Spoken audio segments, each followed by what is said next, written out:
All right, welcome back to the RunThrough Trails podcast. It's episode number 16. I'm James Tilley, head of RunThrough Trails, and I'm joined by my regular co-host, Lewis Moses, founder of New Levels Coaching. Lewis, how are you, mate, after your absolute slog back from the southwest of England? God, yeah, that was a bit tricky. Seven and a bit hours back from Cornwall, but beautiful place, and the weather's not been great in the UK, but we seem to be in a bit of a bubble at the weekend, and we actually had really nice weather down there on the south coast. So yeah, quite fortunate in a way. I know it's been quite miserable here in the UK, unlike where you are, sat in a t-shirt with sunglasses on your head. Come on, that's rubbing it in a little bit. Yeah, no, I position myself in the shade on purpose just to make you not feel too bad. But it's a cool 19 degrees and blue skies for January. So I guess that's Spain though, hey? Different climate.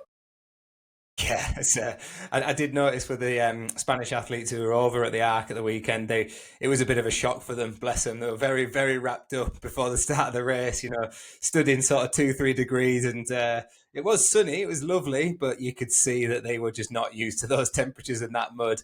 Yeah, very different. Yeah, I saw a load of the pictures because obviously Tom Evans has been all over socials because he's switched over to Essex and then he's obviously won the race at the weekend. And yeah, he's wrapped up like leggings, long sleeves. Chris Jones had his tights on and his gloves. And I was thinking it must be a bit cold for the likes of Sarah Alonso and some of these other athletes who have come over from more temperate climates. But then again, though, like you say, when I first saw that UTMB had bought Arc and they were going to have this event in January, my first thought was that is going to be horrific. And it actually looked pretty nice weather-wise. So, I mean, why don't we dive straight into it? Because I know that's what we're going to talk about this week is a couple of race reports. I've been racing out in Spain near to Girona yesterday. And obviously Gemma had a big run out at the weekend at Arc of Attrition by UTMB. So obviously you were there, mate. Why don't you give us a quick rundown for the listeners? They might not be aware of the event. I know we talked about it in the last few episodes, but just a really brief overview of what the format was and what that was like. Yeah, so the Arc of Attrition is quite a, I guess quite a famous race in the UK. It's notorious in some ways for being in January, as you mentioned, and you never know quite what you're going to get. But this was the first year where it's been bought by UTMB. Some people liked that, some people didn't, of course. But, it was a UTMB event, which meant that the Arc 25, which is the 25 miler, was a new event, but the Arc 50, which is the 80k, which Tom Evans won the men's race, that Elsie Davies won the women's, and the 100 so we had a 100 mile category, a 100k category, and a 50k category, which fall into kind of those UTMB brackets. And we spoke about on the last podcast about how that was 25 miles, 50 miles, and 100 miles. So the 25 miler was new. That was the one Gemma was doing. We had some big British names across the board, whether that was in the 100, the 100 miler, the 100k category, or the 50k category. And I'll be honest, the race itself was brilliant. I think the biggest thing for me was the volunteers, the Archangels. The coastline and the course itself is absolutely stunning, and it's technically enough to provide a little bit of a challenge. The weather played ball, which was great, which meant it was a perfect backdrop. And yes, they got a bit of a mixture of weather, but that's what you're expecting in January. That's part of it, I'm sure. That's part of the experience. That's what you're looking for as well. If you sign up for a trail race in January on the south coast of England, then you've kind of got to expect that. I think there's going to be some big learnings from an events perspective, I'll be honest. But you know that as well as anybody when you do something. You piqued my interest. What did they do badly? Couple of things. So we got to the start of the Arc 25 at 10:30. The race was due to go off at 11:30, and they said we're going to change the start time to 11, which I argued with and said no, that's not happening. And they agreed and said okay, well we'll keep it at 11:30. It turned out they were trying to push it sooner because they realised that Tom Evans and Keith and Hugh were going really quick at the front end. The men's 50 were actually going to run into the back of wave 2 quite quickly of the 25 milers. So that caused a bit of disruption, and they did obviously hit wave 2 quite quickly, and that caused a bit of congestion on the trails. They also underestimated how quick the guys and the ladies would be at the front end of that race, and they had a bag drop at St Ives, and the team didn't get to the bag drop at St Ives. So the runners in the 50, including Tom Evans, didn't have a bag drop in St Ives, which meant all his fueling for the second half didn't get to the bag drop checkpoint. There were some other things as well, some learnings for them, as well as the obvious cars stuck in fields and things. But you know what it's like. But on the whole, an amazing experience. The event was a success, and yeah, some things to think about for sure. I can't help but smirk, but it's not in like a horrible way. I want every trail running event anywhere in the world to go as smoothly as possible because we just love it and we want everyone to have a good experience. But I know that feeling, and they're the exact kind of things that keep me awake at night. So it's interesting that even, because it's the way that UTMB kind of run this model, this almost franchise acquisition model, which I'm still not fully sure how it works, because it seems like you see some of the same faces pop up who are obviously UTMB staff, but then you have the existing event organizers. So yeah, I don't know the ins and outs of it. I'm not going to pretend to, but I would imagine it can be a little bit challenging when you acquire an event that's existed for many years with staff that know how it works, but then you add new race formats and you try and make changes to make it fit with what it is, which is obviously a UTMB World Series event. Sorry, I stumbled through that a little bit, which has certain requirements, and you want to add different distances, and you want to be able to have maybe a bit more in-depth media coverage and different things like that. But then all of a sudden you've got another tier of athletes showing up, and all your timings are thrown off for your aid stations. I mean, we've experienced the exact same thing, so I'm not smirking because I'm happy that things went wrong. It's just, I get it. But it's like you just said, even with all those issues and things that potentially go wrong that us as race organisers concern ourselves with constantly because we really want to do the best job possible, from a runner perspective, a lot of the time, by the time you cross the finish line and you're driving home, you've forgotten because you've just had a great day. Yeah, 100%. Couldn't agree more. People still enjoyed it. It was brilliant. And I think that comes down to, like you said, the people on the ground, the volunteers, the runners, the community, everyone getting behind it. Yeah, there'll be a few people who have a couple of complaints, but on the whole, fantastic weekend, some unbelievably good racing. Like, from a British perspective, it was red hot. To get that sort of turnout in January, like some of the top names there, I just thought it was brilliant, and it shows that people are willing to get behind it if it's put on the doorstep. And yeah, exciting start to the year. Totally. Yeah, I mean, class fields. It was cool that Sarah Alonso was there, and we're going to get into Gemma's race shortly, so obviously that's interesting. I know we both talked in depth about the men's 25 race because we had Andy Hayes obviously destroy the 25k at Lady Bower in October, and he's rapid. And we've spoken a lot about Chris Jones, ex podcast guest, obviously incredible runner himself, and also like the field beneath those guys was pretty stacked as well. So, and to be honest, I wasn't even aware Tom was racing until I saw stuff. I'm sure it was out there. I must have missed it. So yeah, I mean, we'll jump into the Arc update in a minute. From my point of view, I've been at an event this weekend as well. So I'm over in Girona at the moment. I'm actually in the La Devesa Park. So you can see behind me all these beautiful trees and the trails. And then on this side, that's the event village for our Girona event that's happening in May. And then we've got the cathedral and the city, San Felix Cathedral. But essentially, our event is going to start on this big flat patch behind me here. That's going to be the event village. And the start of all the races is going to run out on this wide trail going through the middle of the trees, through the centre of the park. They call it like the lungs of the city. It's a massive park, beautiful, really nice for running, like flat gravel paths right on the side of the city. And then we head out into the mountains and onto the trails. So I'm over here doing a little bit of work, meeting up with a few different kind of community members, basically. It's what you just said there, Lewis, about the people that made the Arc event special. It's all the volunteers and the community engagement and everything.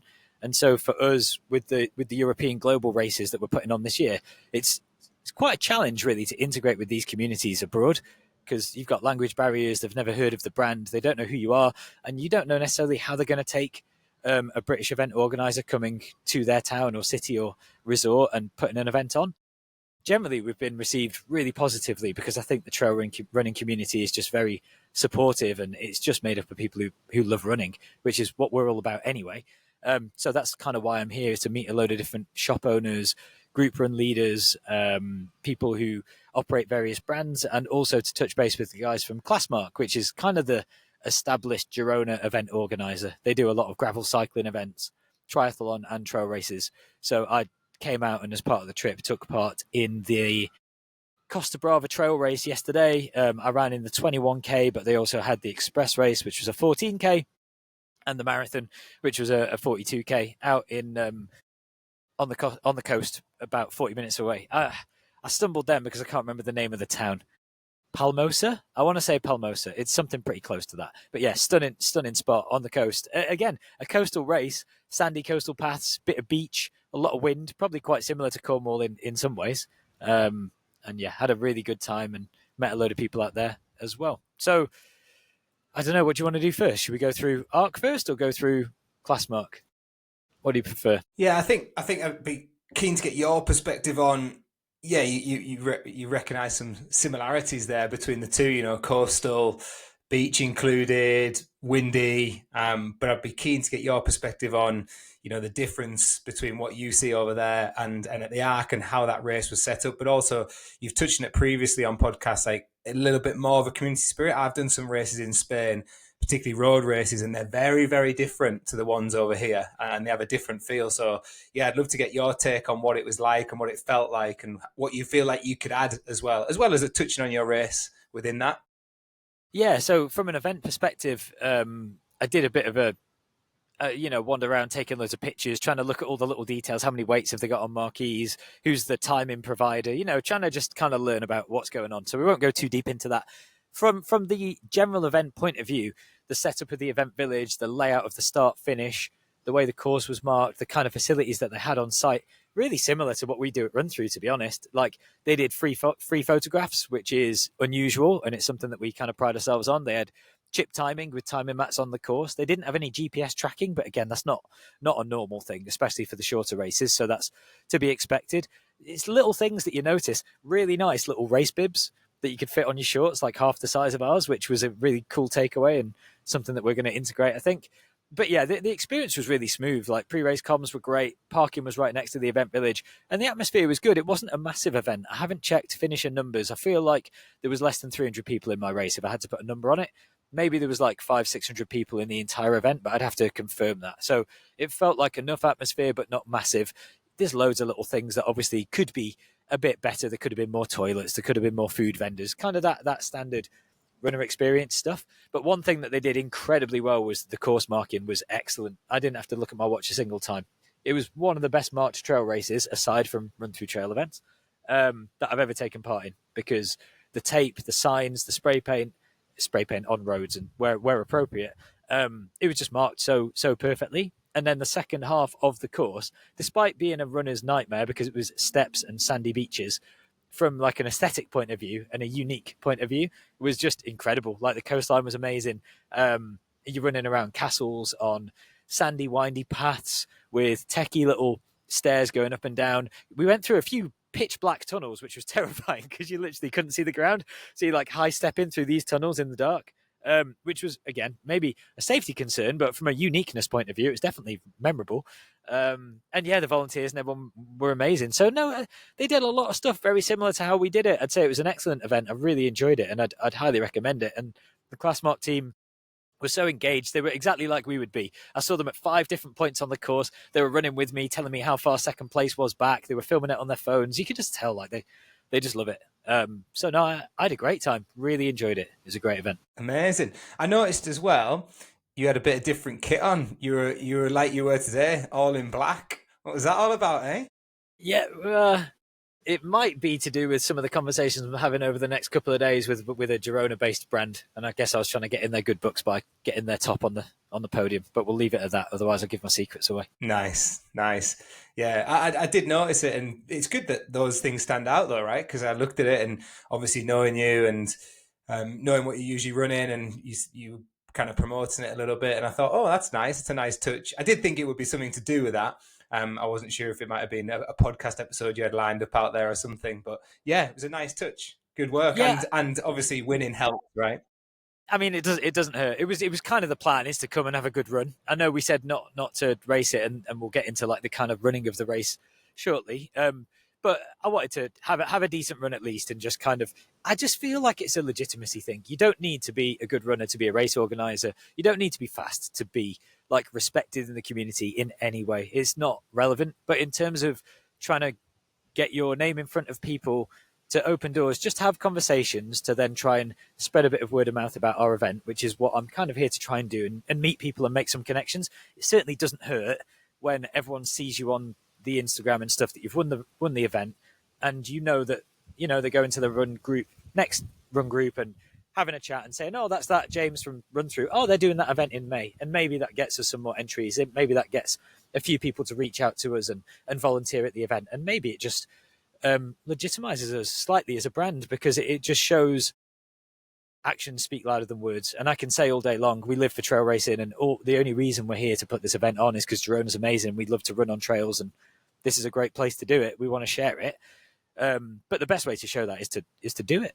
And I think, by respecting the local event and the local brands and being a part of it, rather than flying everyone's cars in the car park and wearing a massive RunThrough logo on my chest, probably felt more tactful this way, let's say. Yeah, I think as well, it comes across like you say, you don't have to be the best runner, you don't have to be at the front of the fields in order to do that. But I think when you do that and you put yourself in with the competition, they then know you, they know your name, but then they see the person behind that as well, and they see that you're personable, you're friendly, you're part of the community. And this is what, I think I got my back up a little bit about Park Run is, I felt like Park Run was starting to exclude people who were fast rather than include them. And I know quite a few people feel the same way. If Park Run is truly inclusive, then they should include the fast people as well as anybody in there. And that's what running should be about, because we're all part of the same community, and it's more to do with the individuals. Like, you are part of that same community. And when people recognize that and they want to chat with you, and yes, it's great that they can chat with a winner, but ultimately there's still people behind every single finishing position, and they will have massive respect for you going there, not just because you've won the race, because you've gone there and you've raced and you're going to their run club and you're part of their community. And I think it's a really good move. Like you say, it's one thing going and putting flyers everywhere and stamping your authority down. It's another thing being personable and saying, this is what our brand stands for. We love this community and we want to be part of it. Yeah, it's exactly that. I mean, I think I said this to Nicola the other day, but when you think about a business, right? Every business has some sort of product, and our product there are events. We don't really think of events as products, but they are, and that's what we sell as a business at RunThrough, in the same way that your product is your expertise as coaches and the community and all the different facets. But when you think about the things that make a trail race event special, that make our product unique, it is literally the places. All I care about, you could have a piece of tape, you could have a spray paint. The fell race that I did in the Peak District, there's a wooden post hammered in the ground. It was a bloke stood on a milk crate shouting. There was nothing, no medal, no food, no anything fancy, not even a bib number. You signed a bit of paper, but we ran up and down Win Hill with a load of fast people and had a great time, and everyone went for a beer afterwards. It was class. I still remember it. You could barely call it an event. It's a group of people running up a hill.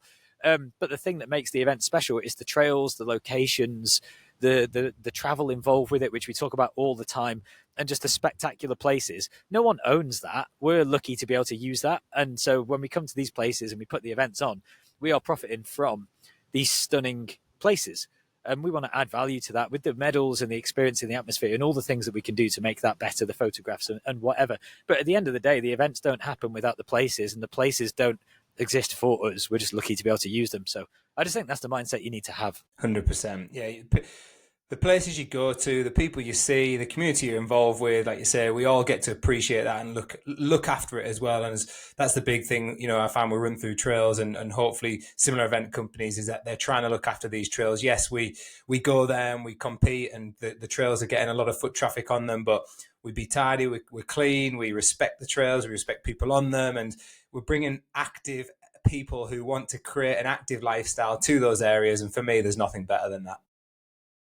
Yeah, it's funny you should say that, because it's one of the main things about Classmark as organisers. Jared, who was one of the founders, and I can't remember the other lady's name, his business partner, their tagline for their business is "No nature, no future," and they're incredibly heavy on the sustainability side. It's something that they really, really care about, and it's quite a Girona thing. Chance Running, which is the brand whose top I was trying out as well, very sustainable brand, focusing on using high quality materials in a sustainable way. So it's definitely built into the culture here even more so. But I think, like you say, that's something that a lot of trail runners and really just outdoor enthusiasts value heavily, is looking after nature. So yeah, it's been a huge thing.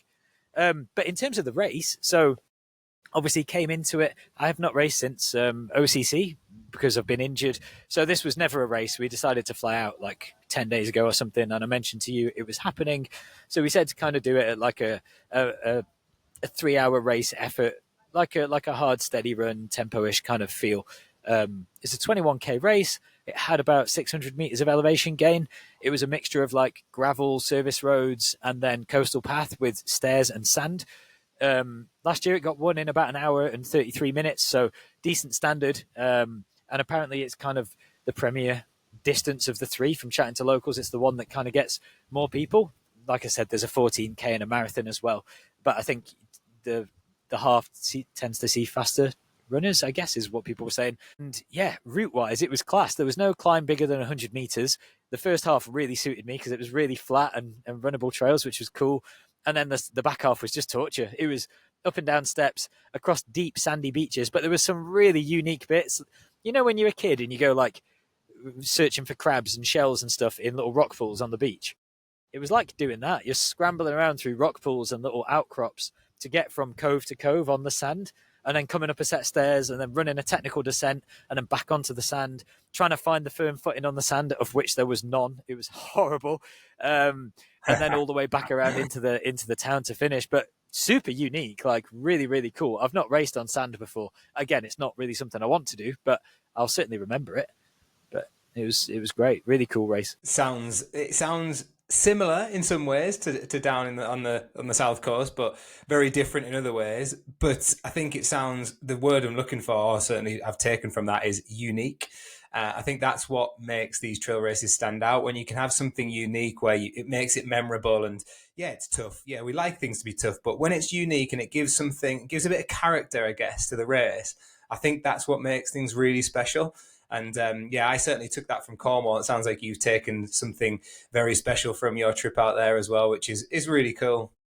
Yeah, it's funny because I guess we've done a few coastal races now with Cullinan and Arc and the Costa Brava race just now. Quite different, but a lot of similar attributes where you don't get huge elevation, but you just get quite difficult conditions. Like I know Cullinan was muddy and rocky and beachy, and Costa Brava was sandy, and obviously we'll hear a bit more about what the Arc route was like. But it makes me wonder kind of how the running of the Brighton 50-50 event's going to be in September this year, which would be RunThrough Trail's first time doing that one. Obviously, I've recce'd all the course. It's the South Coast Path, but I imagine it could also be quite similar. You're going to get a lot of wind and potentially some quite boggy conditions, or you might just get really hot temperatures with almost no shade. So I just think the coast is quite unpredictable, isn't it, weather-wise and conditions-wise? But for me, the conditions were dry, 16 degrees, not too much wind, and to be honest, pretty prime racing conditions. And in terms of like the actual report from the race, we set off a couple of miles on the road to start with, and then the fairly flat trails, I felt quite good. So I pulled away a little bit from there and took the lead about 2 miles in, and then kind of just widened a gap. I think halfway I had a 2-minute lead on second place, and by the end I was just over a minute ahead. I definitely took the foot off the gas a little bit in the back half because of those steep technical bits. I didn't want to like slip on some steps or destroy myself trying to run too hard through the sand, because I really didn't want to race too hard. But yeah, they were closing for sure. They were catching. So I ended up winning the race. I ran 1:27.58, which was like a 2-minute course record, which is obviously great. And yeah, I felt really strong. I know we've talked about my calf tightened up a little bit, so I've had a slightly sore calf last night. Feels a lot better today, so hopefully I can get on the bike today and tomorrow and not kind of have that impact the training too much. But it was very nice to race, in inverted commas, even though I wasn't racing, but to cross the finish line and kind of get that buzz and to feel strong running. So yeah, I really, really enjoyed it. It was great. Well, it's good to have you back as well. I put on Instagram, it was good to start the year, particularly in January, with a race after a bit of a nightmare end last year. Like certainly not the end we planned, because we'd had such a positive year and a bit of an up and down in the middle, but yeah, real positive year. So to see you back on the start line it was great and a nice way to start 2025. And now you've described the route in a bit more information, because we haven't really had time to check in too much. We had a brief discussion this morning. We obviously checked in on WhatsApp yesterday, but I'm even more convinced that calf's just tight because of things like the sand in the terrain, just because we're not used to it, and things overload a little bit on terrain that we're not used to. So I'm sure with a couple of days it'll be back to good to go, and we'll be back cracking on for, well, you've got a 10. Someone was asking me yesterday, what's James's next race? Well, he's got a 10K. He might potentially do another trail race in Britain, a British short course trail race.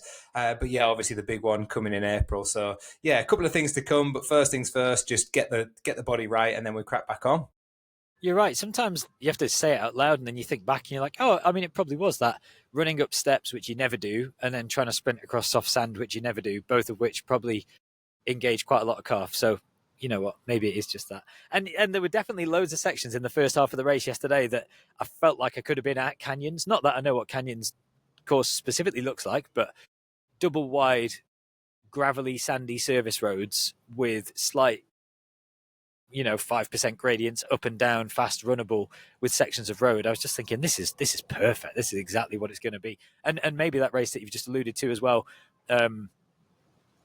could be quite similar type of terrain too. So I think they all tie in quite nicely. But yeah, you're right. Nantwich 10K. Assuming all things go well in the lead up to it, that's the next race, and that's it's a big one for me. It might not be the biggest one on the world stage, but home race. Obviously a run-through event, not one I've ever been able to race before, but I've actually not got a 10K PB that's real since I've been properly training. So it's the one that's kind of sat there for the taking. So see what we can do there. Looking forward to it. Yeah, I'm looking forward to it. See how we go. But yeah, nice to kick off January with a race and get back into the swing of things. Yeah, 100%. Right. Okay. Cool. So moving back now from Spain over to Cornwall. Go on, give us the rundown of Gemma's race. How was she feeling going into it? How did it go on the day? We know the result, or I'm sure a lot of the listeners are aware of the result, but yeah, I'm very interested to hear some more detail. Yeah, well, what I'll do is I'll tell you how she was feeling going in, and what my perspective was, and then I'll quickly whiz through the kind of top three from each event as well, because I've pulled them up on my little tablet, because they're the first people who've got automatic qualification for UTMB 2026, and Mrs. Paletti was there, and she was very proud of that, to say, this is the launch of our 2026 qualification period. And I thought that was quite cool, actually, that the UK get to kick that off this year. So I'll go through that first, actually. So in the 100 miler, Lewis Ryan, David Ryan, and Simon Withers qualified on the men's side. Noor van der Veen, Sarah Page, and Zoe Murphy on the female side. In the 100K, the women were Elsie Davies, Poppy Collingwood, who had a brilliant run. She's part of the elite trail team, with Doug, who were doing a great job, and Amanda Basham from America, who came over, part of the ultra team. So there were your top three. Top three men, great race at the front end. Tom Evans winning, of course, in his new Asics footwear. Hugh Chatfield and Keith, who you know pretty well, James, or you certainly met a couple of times on the travels this year, also part of the elite trail team. So the ETT had a great day all around, because Chris Jones, who's also part of that team, won the men's 50, followed by Andy Hayes and Miguel Benitez, who travelled over with Sarah from Spain. And the women's side, Sarah Alonso, Gemma Hillier-Moses, my wife, of course, and then Holly Wotton, all stamped their place for UTMB 2026, which, big well done to all those people. And yeah, it was nice to kick off the year, certainly from my perspective, getting one of my athletes already on that journey, because now Gemma has auto qualification for 2025 and 2026, and that makes planning a heck of a lot easier. You can, in the words of Doug, I was chatting to Doug during the race, and he said, yeah, we can just put our feet up now as coaches, can't we? It's like, not quite, but yeah, it was a bit of tongue-in-cheek there. You asked me how she was feeling. It was interesting going in. I'll be honest, I was very confident. I don't think Gemma ran particularly well on New Year's Eve in the 5K. We knew why. There was a couple of things that didn't go quite well, or certainly right on the day. And we knew that, and I knew she was in the best shape she's ever been in. And I was quite confident that she was going to give the girls a race. I was a little bit disappointed that everybody who was on the start list didn't show up, because I really saw this as a good chance to mix it. But Sarah was there, and we know how good Sarah is. Top 5 at OCC this year, top 5 Golden Trail Series. Such an amazing, top 10 Golden Trail Series, but such an amazing competitor. And at one point on course, the gap was down to a minute.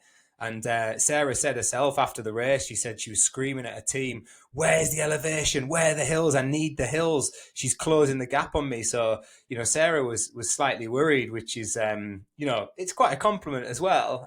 But for me as a coach, it also shows where we still need to work on. And we know that. It's always been part of the plan for 2026. And I'm really very comfortable with where we are and what we've done. However, a bit of a lesson here for people, I think. On the morning, Gemma woke up. She'd not slept well the 2 nights before, actually. And obviously the storms played a part in that because it was so noisy where we were. And there was actually a mini tornado in Cornwall. And I hope everybody is well. That was a bit further up. It was in Newquay. Gemma was really bad on the morning of the race. She did barely eat her breakfast. She had her head in her hands. She said, "I'm not sure what's wrong." She said, "I don't feel very well." I had to go to the shop. I had to get her some paracetamol. She had a banging headache. She just didn't feel right at all. And about 2 hours before the race, she said, "Oh, I'm starting to come round a little bit. I'm feeling a little bit better."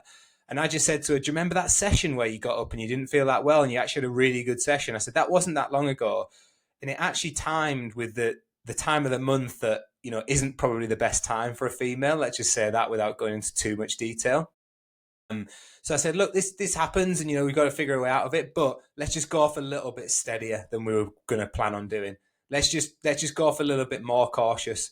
So we didn't take any risks, and she did go off a little bit more cautious for that reason. And then she just said she felt good once she got into it. So I think a good lesson there as a coach and for athletes who are listening. Sometimes if you're not feeling right at the start, don't panic. But also if you're not feeling right, don't go out like a bull in a china shop, because you're probably it's just going to end one way.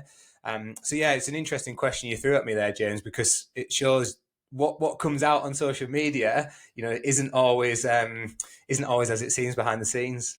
Yeah, I think it's a really important thing for people to know, because to me, there's two fallacies that maybe less experienced or less accomplished, or I don't know really the way to put it, but runners who don't compete at the top level, these kind of preconceived notions that they have of elite runners.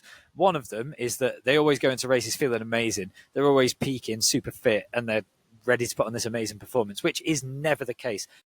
There's always a niggle. There's always a bad stomach. There's always a toddler who was awake until late the night before. There's always bad timing. Like, it could be any multitude of things. It is very, very rare that through a whole taper and up into race day, everything is perfect and you feel like you're on top of the world. It doesn't happen for anybody. So when that doesn't happen for you, anyone listening, for your next race that you're taking part in, that's normal. Don't worry about it. Everyone else on the start line is going through the exact same thing. And the other one that comes around all the time is, "Oh, you just make it look so easy. It just looks like it feels so easy." It doesn't feel easy. It feels really hard. It feels just as hard. It might feel harder. You're just moving a bit faster. It's not different. I'm sure Gemma was working very hard. I look at the pictures and in my head I'm thinking, "Oh, she looks strong. She's cruising. She's chilling." I'm looking at pictures of Chris and Tom smiling at the cameras. I know that they're suffering. I know they are, because everyone is. So yeah, it's just interesting, right? I think we all have those thoughts, but the reality is it's just as hard for everybody. So that's good to hear, because I wouldn't have known any of that from the outside. Yeah, and I thought it's worth sharing, because a lot of the time you just see the big positives on social media in particular. But you're right, like the course was tricky. Very similar to what you described in Girona. Chris, who won the men's race, who had a great battle with Andy Hayes at the front of the men's race, by the way. It was a cracking race right up until the last 10K. Chris summed it up. He said there was 990 meters of elevation. There wasn't a single climb that was over 100 meters. So it was just punchy the whole way. And in the back half, particularly the last 10K, there was like this triple hill section, which is quite famous in Cornwall. I think one of them's called Sally's Bottom. And it was just all steps, as you described, James, just all big, but not just small steps, big steps. You got to really kind of bound up it. And fortunately, like the day before, I'd ran pretty much the whole course. I missed the start because we didn't know exactly where the start was. They were kind of flipping around with that until the day before. So I ran 24 miles of the course. And I said to Ben and to Gemma and to Emily, who I coach, I said, "Look, this last 5 miles," I was like, "it's brutal. It's absolutely brutal." I said, "It might not look it on the elevation chart." I said, "But those steps, they are really tough."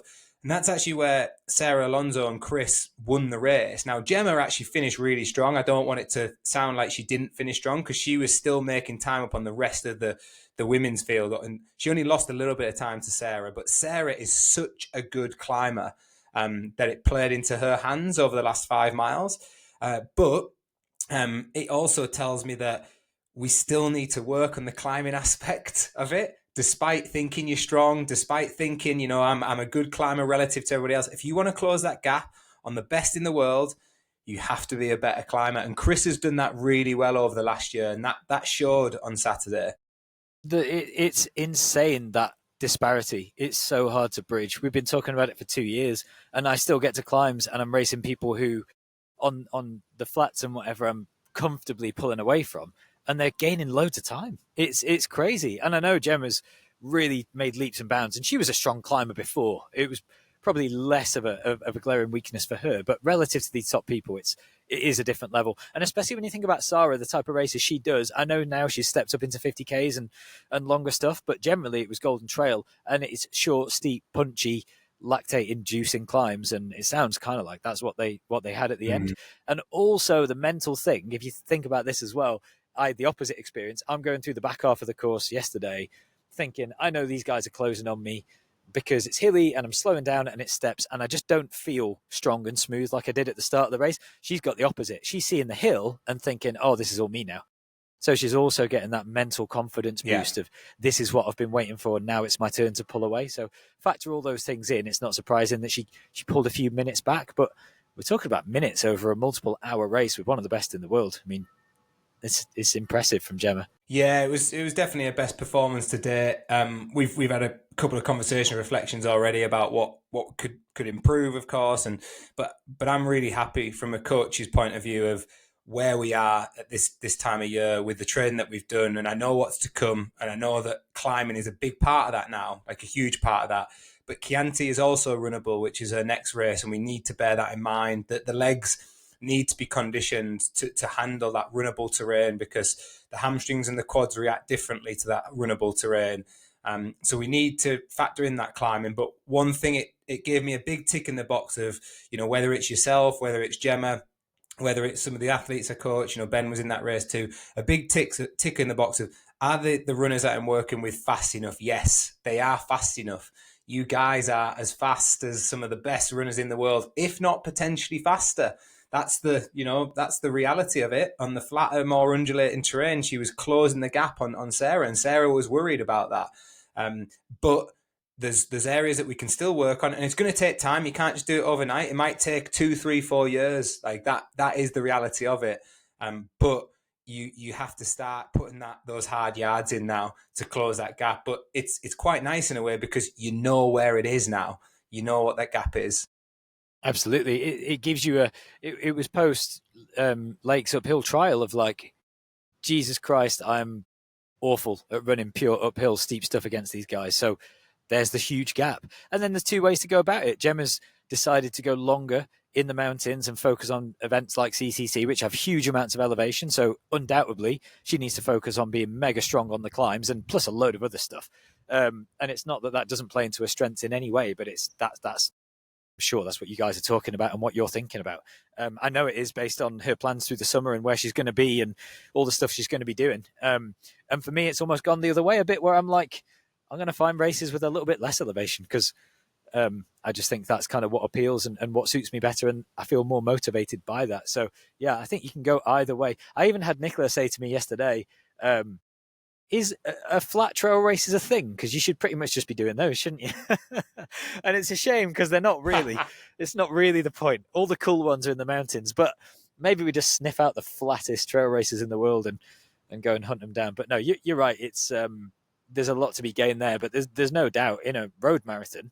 Well, I can't say there's no doubt, because I don't know what Sarah's PB is, or she's obviously not training for that. But it would be a tough race for her against Gemma right now, in a flat half or a flat 10K. I mean, it just would be. Yeah, it's interesting what you say about yours, because we had this conversation on the run this morning, and I was like, undulating fast trails suits James, but what you lose on the climb, I think the one thing that you maybe underestimate is how smooth you are on technical terrain is a big win for you.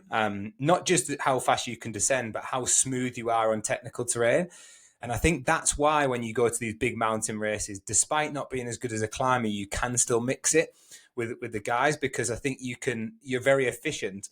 And I think the key to your success is, some of those more undulating terrains, but something like a Marathon de Mont Blanc, which we've always spoke about, where it's not as punchy, the climbing, but there's a lot of like technical running where you've got to be smooth, you've got to be efficient. And I do think after watching, a lot of things now, I think that is the sweet spot, because I think there's also some guys in those, particularly in those American races, like Christian Allen, what he ran in Houston, right? 2:10. Like, that is mental. Yeah. 2:10 for a trail runner. Like, that is insane. Like, so put him on the American cars. It's no wonder they smash it. But is he as technically smooth as you over some of that stuff? No, and he dropped out at OCC because he went too hard. And there's another factor, strategy, right? Right. So yeah. Oh man, that's why it's the beauty of trails. It's so more many than layers. Just who's the fastest.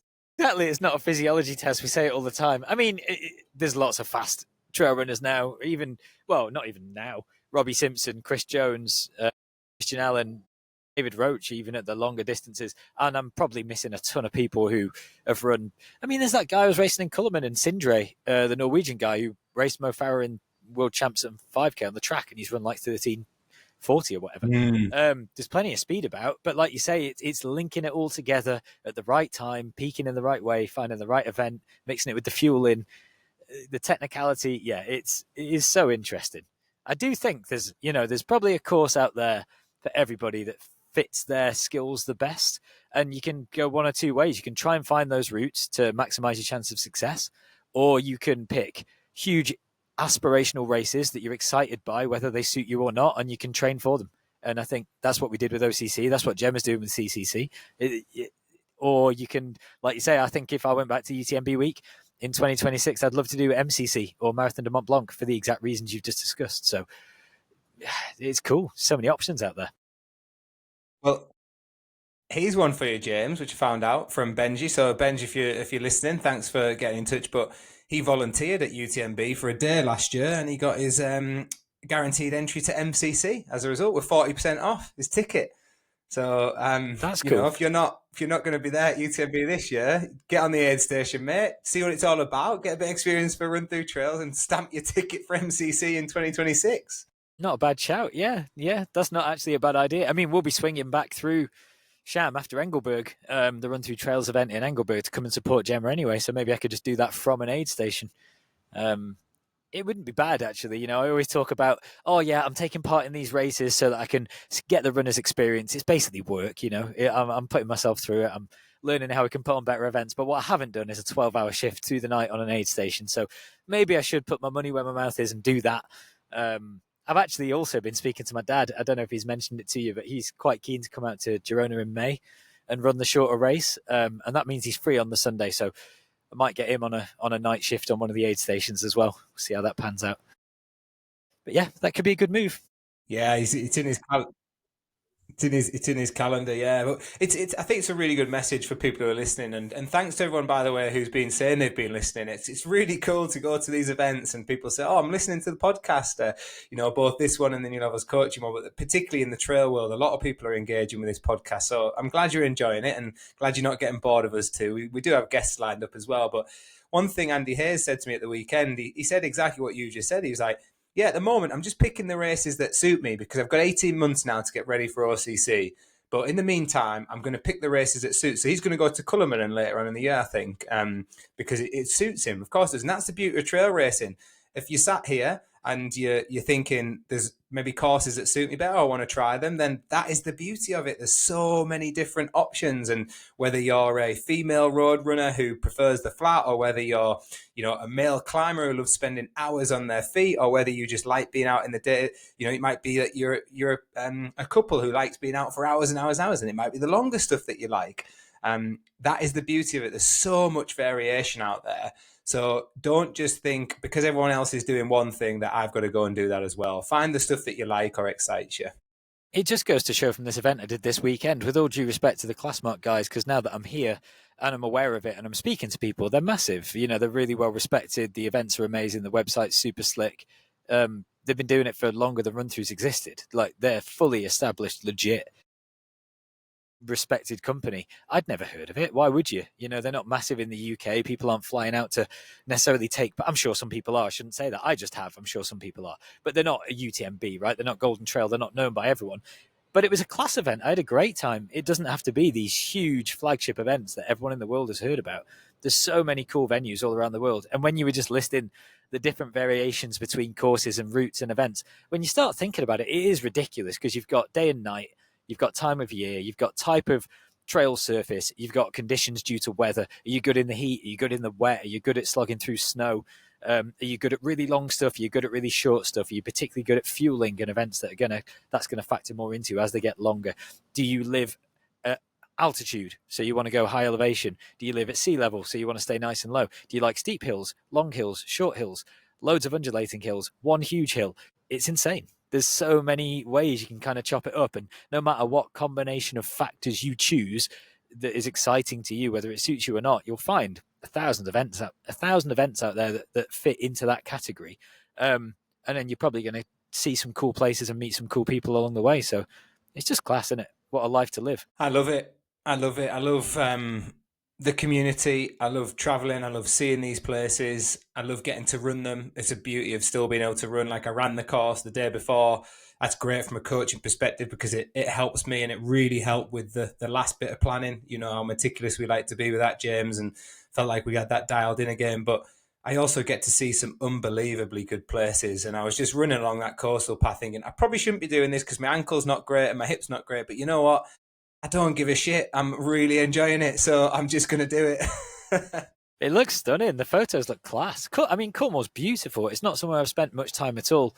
But it looks incredible. I haven't seen tons of the rest of the routes because I was mainly focused on obviously following Gemma mainly, but watching a bit of Chris and a bit of Tom just to see how things were going. But it did look spectacular. Was it runnable? Was there much technicality, much roots, rocks? I know you said a bit of sand and stuff, but was it fairly buffed out or anything techie? Yeah, so the 100 and the 50 were a lot different, I believe. I've not been around that side of the course, but from what I've heard, a little bit more technical, a lot of mud, a lot of rocks, a lot of slabs. So, you know, quite a tricky part. And then from St. Ives onwards, that's where the most runnable parts come. And a big road section within that. You know, it's probably five or so mile on the road.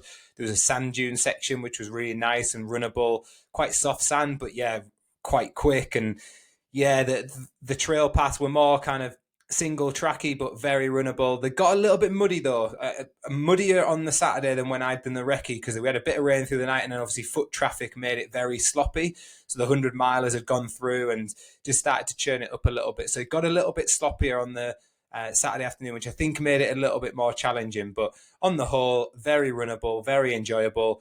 But everyone said the same thing, challenging in its own way. So don't look at it and think, yeah. So some people look at it and just think, yeah, fast runnable course because people have gone and smashed it. And, you know, Elsie Davies, who lives down there, made it look so easy. Well, yeah, it's still tough. And I've seen them all coming across the line. And your point earlier is so valid. They were all hurting, every single one of them. And yeah, a big shout out to Elsie as well, who had a little one at the finish line and I think brought tears to many of people's eyes when she finished. You know, she was in floods of tears, but an emotional day for her, getting to celebrate with her little one. I know, saw the picture with you and Amelia, and I think that's another beauty of trail running. You know, you see these families really being inspired by their parents and also the inspiration the parents get from the little ones being in their life. So yeah, it was a nice touch as well. Yeah, it's amazing. It's like we were joking about it yesterday. I don't want to collect medals or trophies or race bibs or whatever other people like to kind of hang on the wall. I want to collect pictures of me stood on finish lines with Amelia in cool places that she can look back on and, you know, assume that every race you run, you're supposed to win, and then should be an amazing athlete in her own right. You know what, mate? We might be flicking forward 15 years and you're coaching Amelia to, you know, whatever YCC podium at UTMB or something. I could see it happening. So no pressure though. But let's yeah, hope. no, Eh? Then I'll have had the granddad, and I've had 3 generations then, which would be cool, wouldn't it? 3 generations, yeah, it would be class. Yeah, definitely. No, I mean that was the other thing here that's been really great is I mentioned having meetings with a few of the people from various shops and cafes. There's loads of different running groups. So there's a store called Overland Running Provisions, I think is the full name, but just Overland, which is like one of the running stores in town, super trendy, cool little shop. Interestingly, quick diversion. Salomon have come out with a new range of shoes. I don't know if you've seen them, gravel running shoes. Incredibly niche, aligned with like gravel cycling and literally designed for Girona and for the type of race that I did yesterday and the run through trails race that's happening in Girona. They're really just a hybrid road trail shoe with minimal tread and a bit more cushioning. But it's interesting that seeing these little subgenres within trail. But anyway, I popped along to the group room with those guys on Saturday morning, and it's interesting the people you bump into. There's a girl called Elena who took second place in the express race yesterday at Classmark. She's part of John McAvoy's Alpine Run project. She was at Lady Bauer. Great little runner. She was she podiumed at UTS. I don't want to get it wrong. And Elena, if you're listening, I'm sorry. She either came second or she won her age group or something, but she was on the podium. I think she's only 18. She had a great run out yesterday, and then just met up with her and her friend Amelia.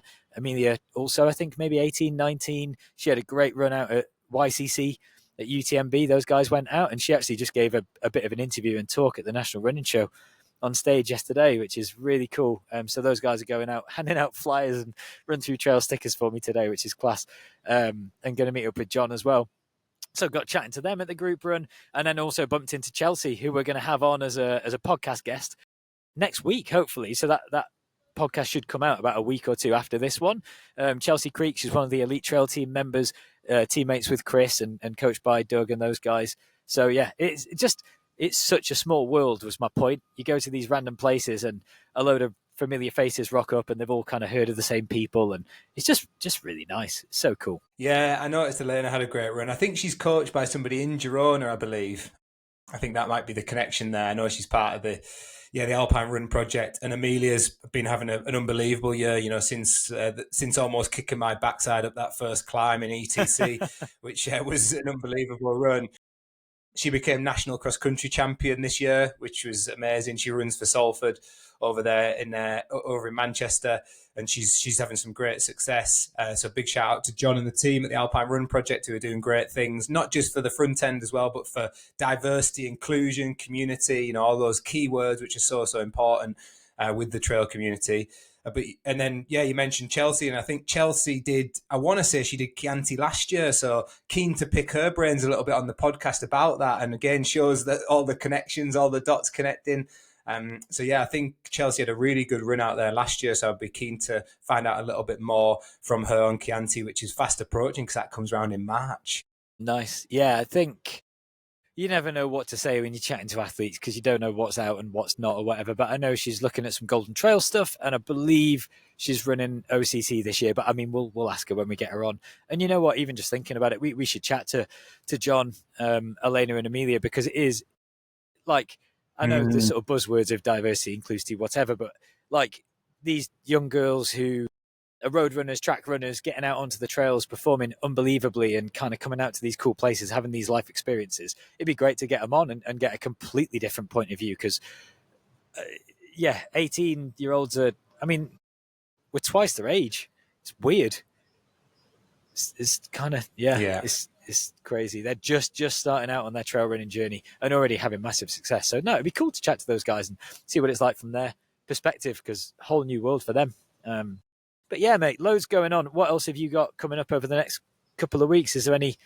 You said you got some niggles. Are you running? Are you resting up? What's happening? Yeah, I twisted my ankle before Christmas and I thought I'd got over it, but then when the ice came, I must have hurt it again on a long run, and I've had a bit of downtime. I'm meant to be racing on Sunday in a local trail race, but I won't do it if it's not right. I just got to wait and see how it is. To be honest, I've been quite.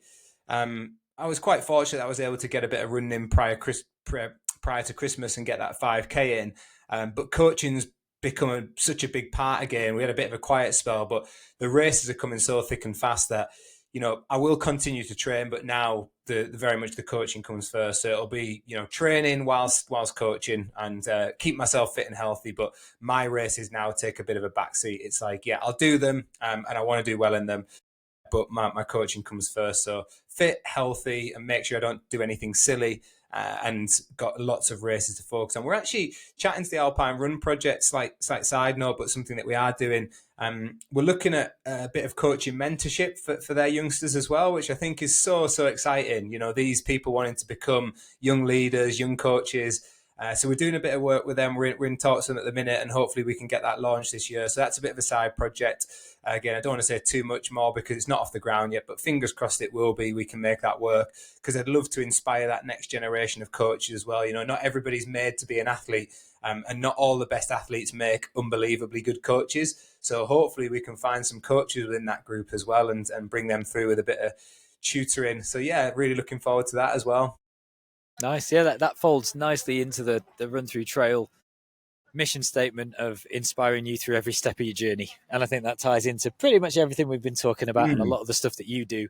And again, there's another weird tenuous link where the people I'm talking about, you're already having conversations with and potentially working with. So there we go. I guess we're collaborating when we don't even know we're collaborating. So that's when, synchronicity or whatever, telling us we're in the right place at the right time. And I suppose with that note, the sun's coming out.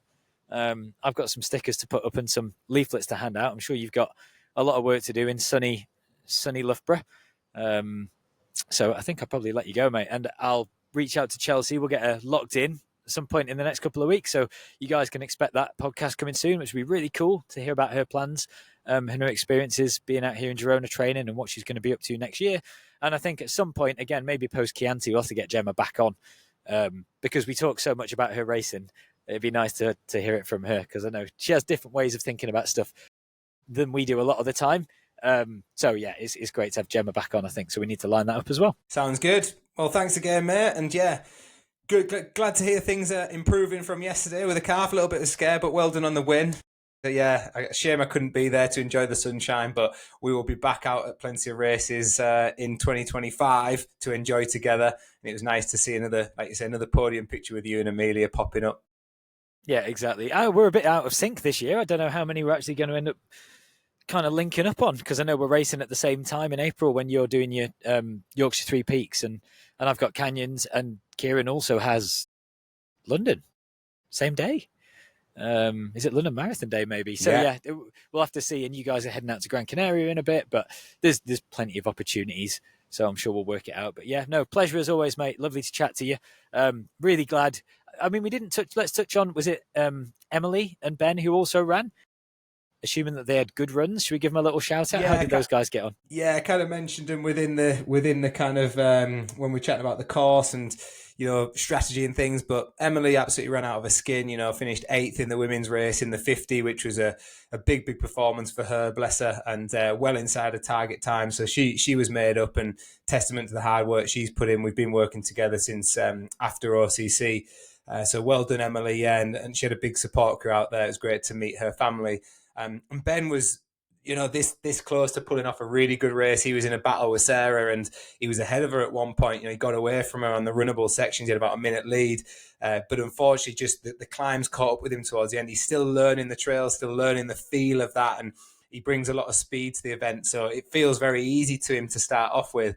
But then those climbs just catch up with him on the back end. But still a great performance, ninth male overall, so top 10 at a UTMB event. So a big tick in the box there as well. And a lot more to come from Ben in the future as he gets conditioned and learns the trails a little bit more. So yeah, well done to both of them. And awesome. To everyone else as well out there. Some great performances. Nice. All right, well done to you as well, mate, because obviously you play a huge part in all of this, and I know you'd never take any credit, but the amount of effort and thought that goes into it obviously plays a massive part. So yeah, some great results for Team New Levels over the weekend. New Levels trails specifically. I'm sure you got 1,000 other athletes doing other races as well, but we can't do it all. Maybe we'll have to do that at some point. Give some shout outs for standout NLC performances every other weekend or whatever, but we'll get there one day. For now, I guess we'll call it to a close. I'll go and do what I need to do, and I'll let you go. But yeah, like I say, pleasure as always. Congrats on the weekend, and looking forward to having a catch up when I get back next week. Thanks, mate. Enjoy the rest of the time in your sunshine. I'm sure you will. All right, nice one. Thanks to everyone who's listening. As always, tune in again. We'll be getting these episodes up at least every 2 weeks, but the Chelsea one might even come a bit sooner than that. And hopefully you're still enjoying it. I think at some point we will do this Q&A episode as well, so we'll get something out on socials and collect some questions. And if you've got any guest suggestions, or even better, guest link-ups, ping them over to me or Lewis. We're everywhere, Instagram, email, whatever. You'll find us easily. And we'd like to get more guests on the show as well, and expose some more people to you guys so you can learn from them and get excited about trail running and yeah, continue your journeys. Anyway, I'm rambling. I'm going to go. Amazing episode. Thanks a lot, mate. And thanks for listening, everyone. We'll see you in a couple of weeks. Cheers. Cheers, mate. Thank you.